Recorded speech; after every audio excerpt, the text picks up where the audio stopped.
Olá, sejam todos bem-vindos à nossa jornada de Mandala Terapia, nosso segundo encontro, que refere-se ao ciclo e ao arquétipo lunar da lua crescente, onde a gente vai trabalhar o arquétipo da donzela e a deusa mitológica Átemis.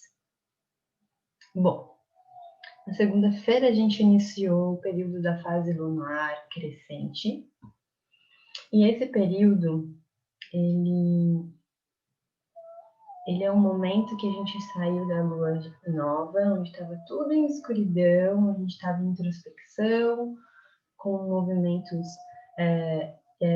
direcionados para o interior, e agora a gente começa a trazer essa energia para fora um pouquinho, a lua começa a receber um pouco da luminosidade do sol e começa a ir iluminando os caminhos aos poucos. Então, a gente passou por algumas noites bem escuras, mas a luz do sol aos poucos vai tocando a superfície da lua.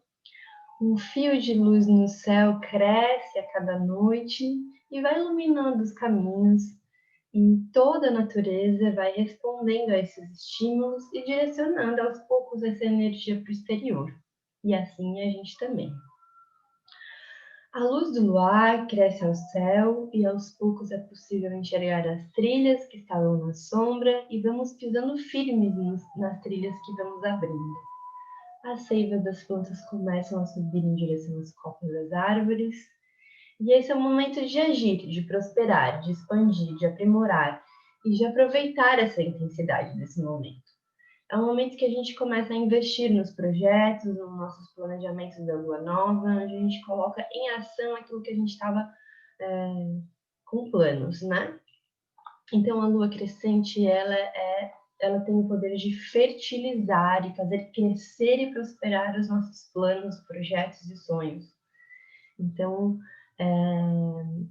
esse é o momento de ação, né? Se lá na lua nova a gente estava planejando, aqui a gente começa a colocar em ação esses planejamentos.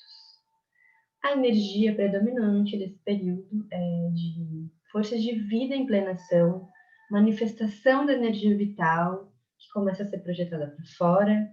A gente se sente mais disposto, mais energizado, ativos fisicamente. Sentimos confiança, independência, uma energia de extroversão, de dinamicidade. Essa fase é bem positiva, solar, jovial. A gente equivale ao arquétipo da donzela e a estação do ano é a primavera. Então a gente se sente nesse período mais propenso a descobrir coisas, a aprender coisas novas, a realizar aquilo que a gente estava planejando, como eu já falei. E a gente tem mais forças de iniciativa, né? De proatividade, a gente sente que a nossa energia ela está focada assim como um raio laser. A gente tem o nosso corpo todo entusiasmado e com a disposição para agir mesmo, para colocar nossa energia no mundo. As outras potencialidades são o entusiasmo, a iniciativa, a força para fazer as coisas acontecerem, extroversão, espontaneidade, uma disposição para a vida social, alta capacidade analítica, né? A gente realmente está bem focado, concentrado, uma força grande mental, os pensamentos estão bem claros, as emoções começam a estar estáveis nesse período e a gente tem mais força e segurança em si mesmo. Os desafios desse período é que a gente, quando entra no arquétipo da donzela, a gente acessa nossas questões da nossa criança interior, e essa criança interior se manifesta. E o lado desafiador dessa criança se manifestando é que a gente pode ficar muito imaturo, ter uma certa ingenuidade na observação das coisas, uma carência, uma insegurança, um certo egoísmo, né? Olhando só para si, um egocentrismo bem grande, uma teimosia e até uma rebeldia, assim, né? Como se a gente também pudesse fazer tudo, assim, como se tudo estivesse ao nosso alcance. Bom, o que é o arquétipo da donzela, né? Que se refere a esse período, essa fase lunar que a gente está passando. Então, assim, a lua cresce, é uma energia de recomeço, é a energia da primavera, do fogo, das flores. A lua começa a receber essa luz. E esse arquétipo é da mulher jovem, guerreira, que ainda é virginal, né, que tem o ímpeto de lutar pelos seus sonhos, pelos seus amores, por aquilo que ela acredita. Esse arquétipo ele traz essa energia bem renovada, onde a gente tem mais energia vital, energia sexual e uma independência nas nossas ações. Esse arquétipo ele representa essa jovem, né, ainda antes do período menstrual, ainda antes de iniciar as suas relações sexuais. E quando a gente fala que esse é o arquétipo da mulher virgem ou virginal, não está querendo dizer que ela não tem relações com pessoas, que ela não tem relações sexuais, não é isso. Esse aspecto quer dizer que ela é uma mulher inteira em si, que ela não precisa, não depende mais de nenhuma relação do externo, seja com companheiro, companheira, com filho. Essa mulher, ela se sente completa. O arquétipo da donzela fala da ingenuidade, né? Como eu falei, da nossa menina interior, da nossa criança interior para os homens. Essa fala desse período da fase da mulher ainda na pré-adolescência. E traz essa energia de juventude, de esperança, de início, da beleza, da pureza, da espontaneidade, da vitalidade, né? Imagina quando a gente pensa numa menina jovem, a gente pensa numa energia toda em potência, né? Toda em ápice. As deusas que representam essa energia, que correspondem energeticamente à lua crescente, são as deusas Ártemis, que é o que a gente vai trabalhar hoje, Atenas, Core, Euá e Onira. E vou falar para vocês um pouquinho da história da deusa Ártemis. Bom, a deusa Ártemis, ela é a deusa protetora dos animais. Ela corre livre pelas florestas, tem o seu arco, sua flecha, caçadora, guerreira. Ela protege tanto os animais fêmeas que estão grávidas com seus filhotes, ajuda esses animais no processo de trabalho de parto e parto. Ela tem contato com as ninfas das florestas, dificilmente tem contato com homens, raramente ela tem contato com homens. Isso no nível sexual nunca, né? Porque ela também é uma deusa virgem, mas ela não entra, não conversa, não encontra mesmo. Ártemis é a irmã gêmea de Apolo, e é como se ele fosse o filho do Sol e ela da Lua. É como se ele fosse loiro, solar, e ela já nesse aspecto lunar, assim, né? E a deusa Ártemis também está ligada ao parto, e aí eu vou contar a história de origem de Ártemis, e aí vocês vão entender por que ela está relacionada a isso, apesar de ser uma deusa virgem, né? Mesmo ela sendo uma deusa virgem, ela está ligada à procriação, ao trabalho de parto e ao parto das crianças. Ela é filha de Leto e irmã de Apolo e filha de Leto com Zeus. Irmã de Hecate. Irmã não, prima de Hecate. A sua mãe é irmã da mãe de Hecate. Então, Hecate e Ártemis são primas. E ambas estão relacionadas e representam a lua. Bom, vou contar para vocês a história de Ártemis e como é que ela surge, né? Como que ela nasce. Primeiro, Zeus tenta abusar de Ásteria, que é a tia de Ártemis, que é a irmã de Leto. A Astéria é a deusa das estrelas e conseguiu fugir dessa tentativa de abuso de Zeus. Bom, a gente já tem essas questões assim fortes na mitologia, né? Então, a Astéria conseguiu fugir, se transforma numa codorna, e nessa fuga ela cai no mar e se transforma numa ilha, a ilha de Delos. Uma ilha brilhante, e ali ela fica disfarçada.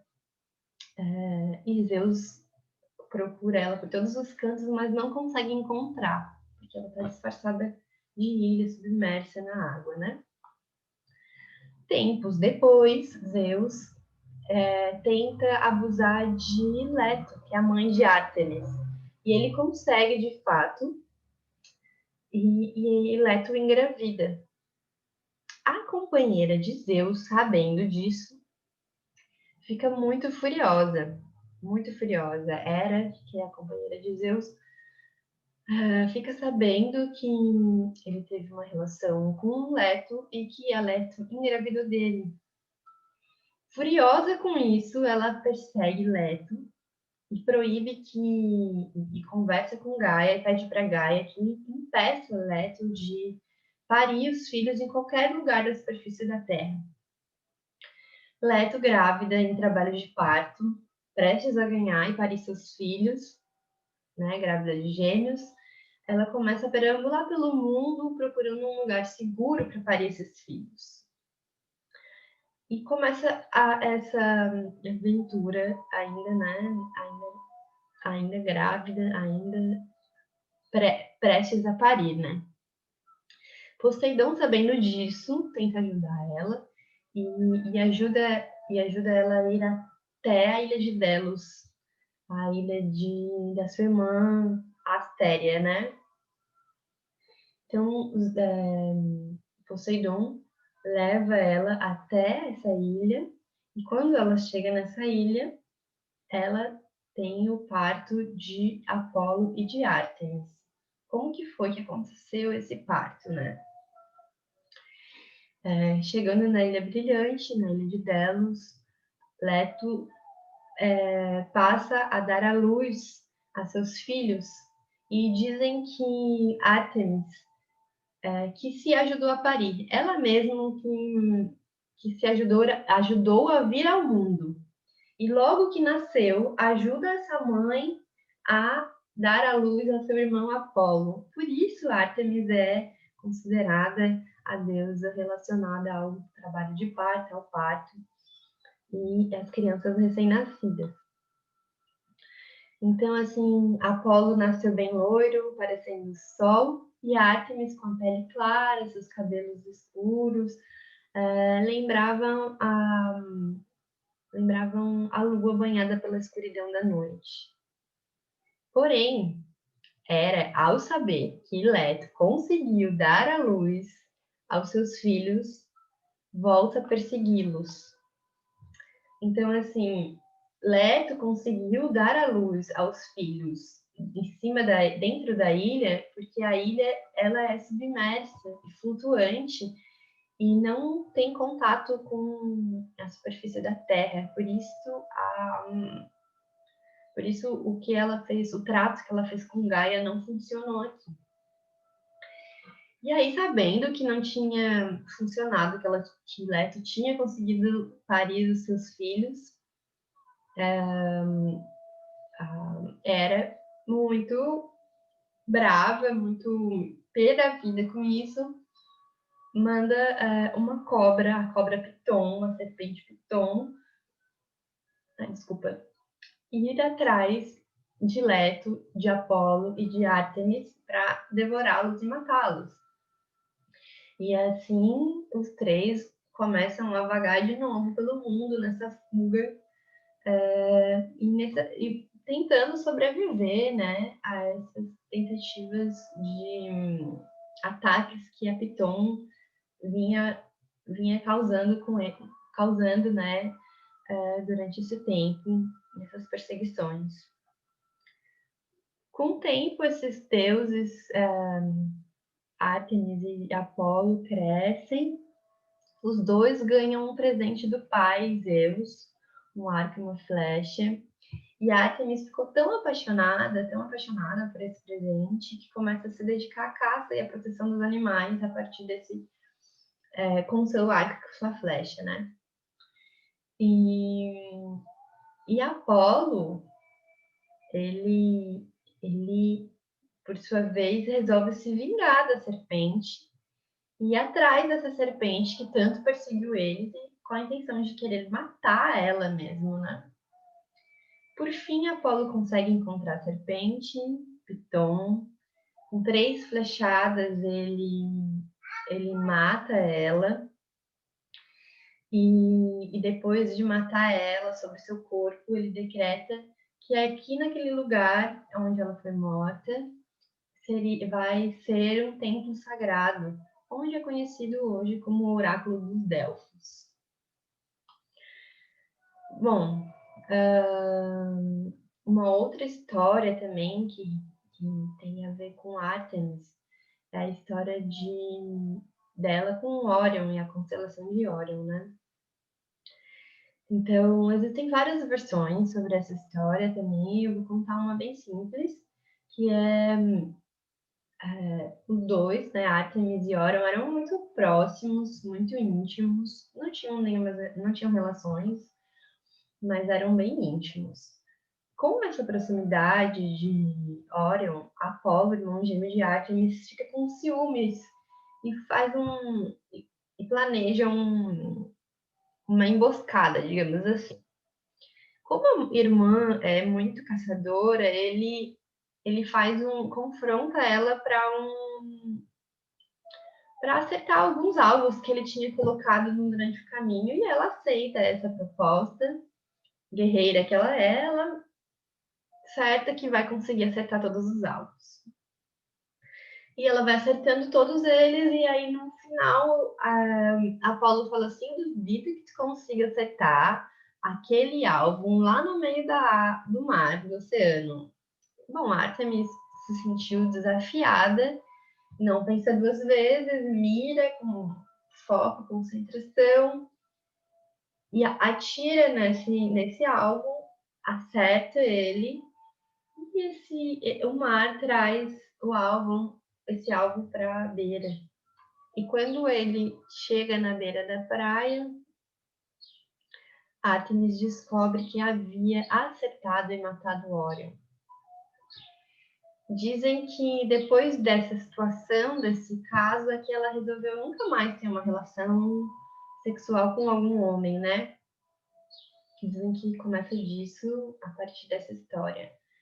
Bom, Órion também se transforma na constelação de Órion, né? Depois disso. E todas as outras versões da história, Órion é morto de alguma forma, ou morre por algum motivo, e se transforma na constelação. Então, quando a gente pensar na história quando a gente, né, observar a constelação de Órion, a gente já sabe que que Artemis tem participação nessa história, nessa mitologia.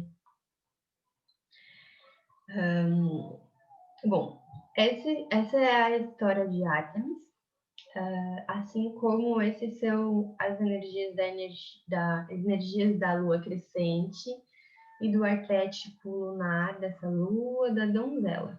Agora, a gente vai fazer o nosso ritual da mandala. Então, a gente tem 10 minutos para criar a mandala e depois 5 minutos para escrever sobre ela, tá bem? Depois, no final, eu mostro para vocês qual foi a minha mandala que eu escrevi, porque no último encontro a gente conseguiu conversar um pouco mais, tinham poucas pessoas, a gente conseguiu dar atenção para cada uma que estava, para falar sobre a sua mandala, o que elas estavam vendo. Então a gente começou a aprofundar mais assim nessa comunicação do que as mandalas estão estabelecendo com a gente.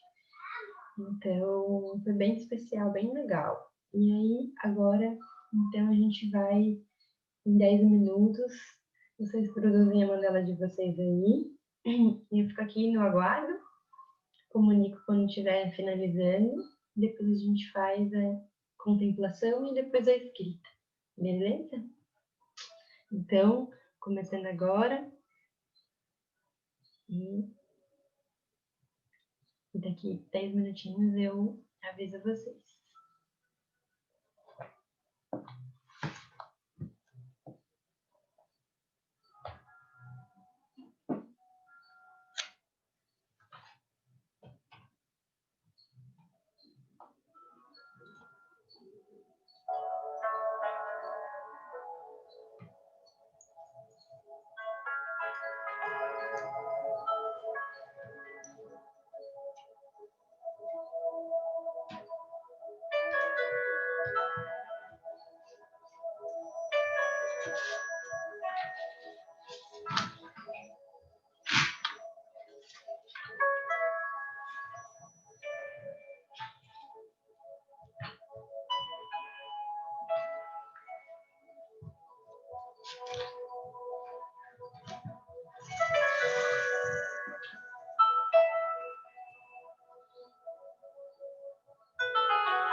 Mais 2 minutinhos para a gente ir finalizando a mandala.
Bom,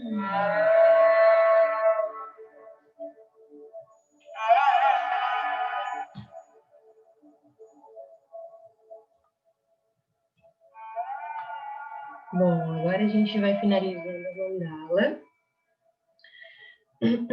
Eu fiz uma agora, né? E fiz uma na segunda-feira. Vou mostrar as duas para vocês. Essa foi a que eu fiz na segunda. E essa aqui foi a que eu fiz agora. Quando eu fiz essa mandala na segunda-feira, eu estava desenhando ela assim e fazendo para cima o movimento. E eu me senti controvérsia a esse movimento. E aí eu virei a mandala e comecei a sentir que fazia mais sentido para mim naquele momento. E a sensação que eu tinha quando eu olhava para ela era de represa, de como se essa água tivesse represada, como se a água tivesse, como se essa represa tivesse recém sido rompida e essa água estivesse jorrando com muita força. E foi sobre isso que eu escrevi. Então, depois que a gente finaliza a mandala, a gente contempla ela, né, numa distância assim do nosso braço, olha, sente, percebe o que ela estava trazendo tanto na hora da criação e o que ela está tocando agora depois que a gente finalizou. Então, agora, a gente tem 5 minutos para escrever sobre o que a gente vê, o que a gente percebe, como que essa mandala nos toca. E, então, vai começar agora. Em 5 minutos, a gente escreve esses nossos sentidos, tá bem? Vou aumentar mais um pouquinho o som.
Mais um minutinho para finalizar a escrita.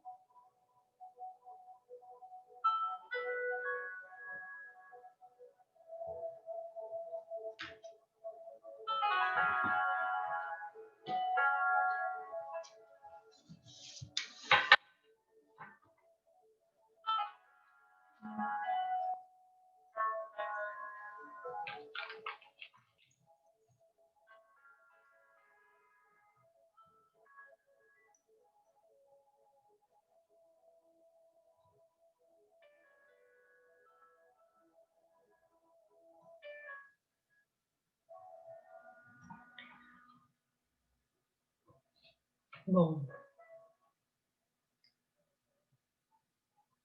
finalizando agora, né, a escrita, eu quero compartilhar com vocês a minha mandala, o que eu escrevi. Depois vocês compartilhem no grupo, compartilhem no Instagram, para a gente ir reverberando o trabalho das mandalas pelo mundo. Então, como eu falei para vocês, eu fiz essa mandala na segunda, e eu sentia que era essa energia de fluxo, né, de uma represa que tinha sido rompida. E o que eu escrevi sobre isso, né?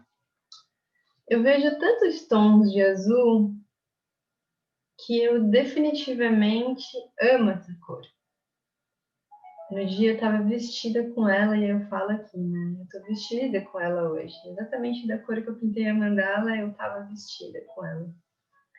Eu percebo um pedaço de céu e um pedaço do mar nessas nuances de azul.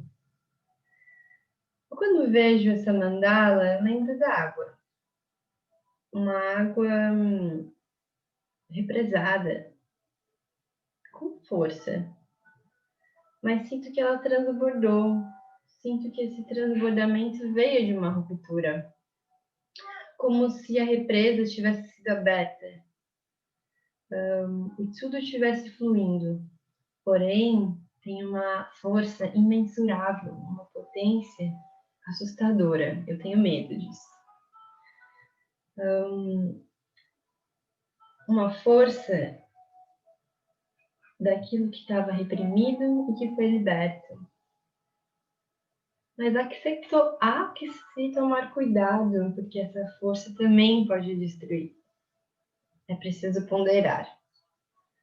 Mas também é preciso viver em fluidez com essas águas. E se entregar. Eu me vejo entrando nesse mergulho, nesse fluxo. Eu me deixo ir.